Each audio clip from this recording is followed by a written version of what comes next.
দেখো লেখা আছে ব্যাস নয় এরূপ কোনো জ্যাকে বৃত্তের কেন্দ্রবিন্দুগামী সরলরেখা যদি সমদ্বিখণ্ডিত করে তাহলে ওই সরলরেখা ওই জ্যায়ের উপর লম্ব হবে। তাহলে প্রথমত একটা বৃত্ত আঁকা হলো, তাহলে মোটামুটি একটা আঁকলাম, এটা কম্পাসে আঁকলেই ভালো।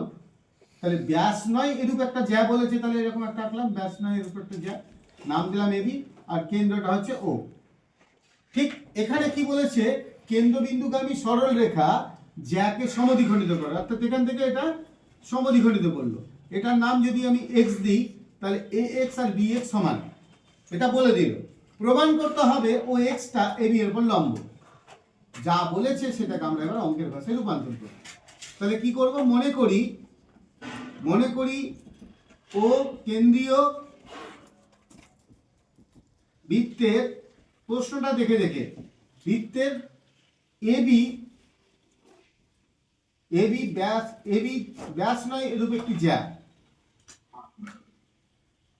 ব্যাস নয় এরূপ একটি জ্যা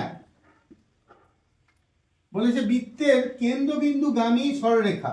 তাহলে ও মানে ও হচ্ছে কেন্দ্র, ওই কেন্দ্রবিন্দু সরলরেখা কোনটা, ও এক্স।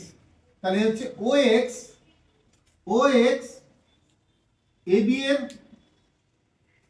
এদিকে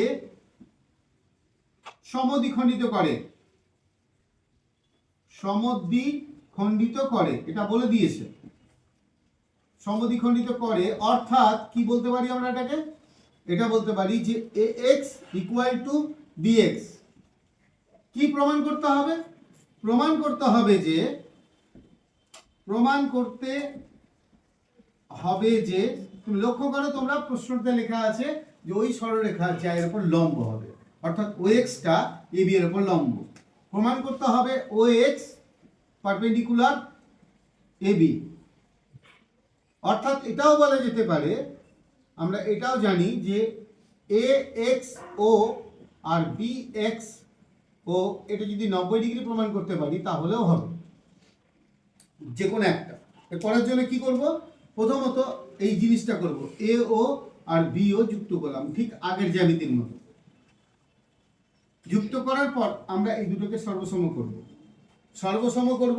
আর আমাদের কি কি এবার দেওয়া আছে, আমাদের এই বাহুটা সমান দেওয়া আছে, এটা সাধারণ বাহু পাচ্ছি।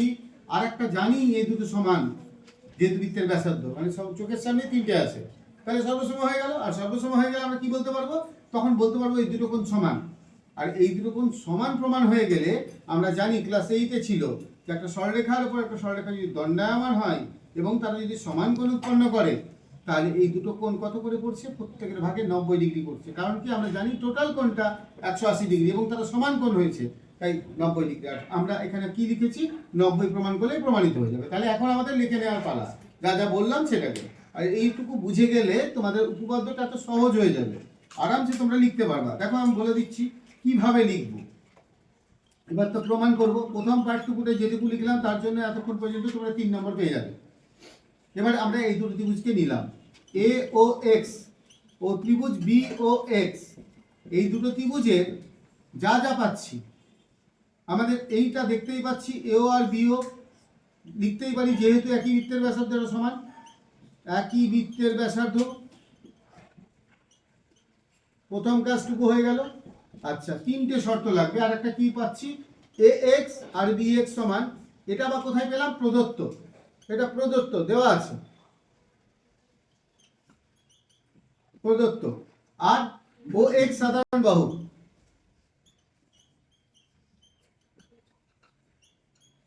আর এই তিনটের কারণে, তিনটেই সাইড এই সূত্র অনুযায়ী এ ও এক্স সর্বসম বি ও এক্স। আর সর্বসম যদি হয় তাহলে আমি, আমার যেটা উদ্দেশ্য যে এই দুটো কোণ সমান, এ এক্সও আর বি এক্সও এটা সমান। এবার আমাকে বলতে হবে এটা 90 ডিগ্রি।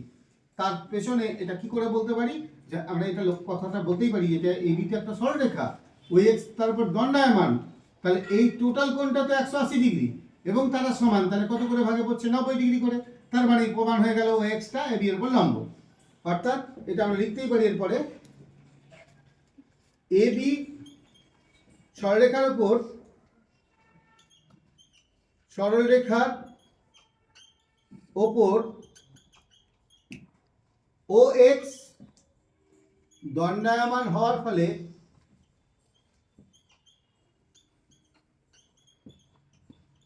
ফলে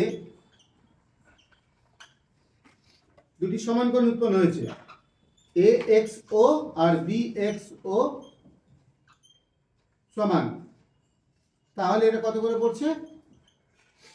90 ডিগ্রি। অতএব এখানে বলতেই পারি যেটা আমাদের প্রয়োজন, ও এক্স পারপেন্ডিকুলার সিম্বল এটা এবি। তাহলে এটা প্রমাণিত।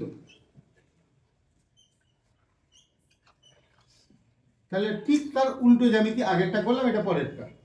ঠিক আছে।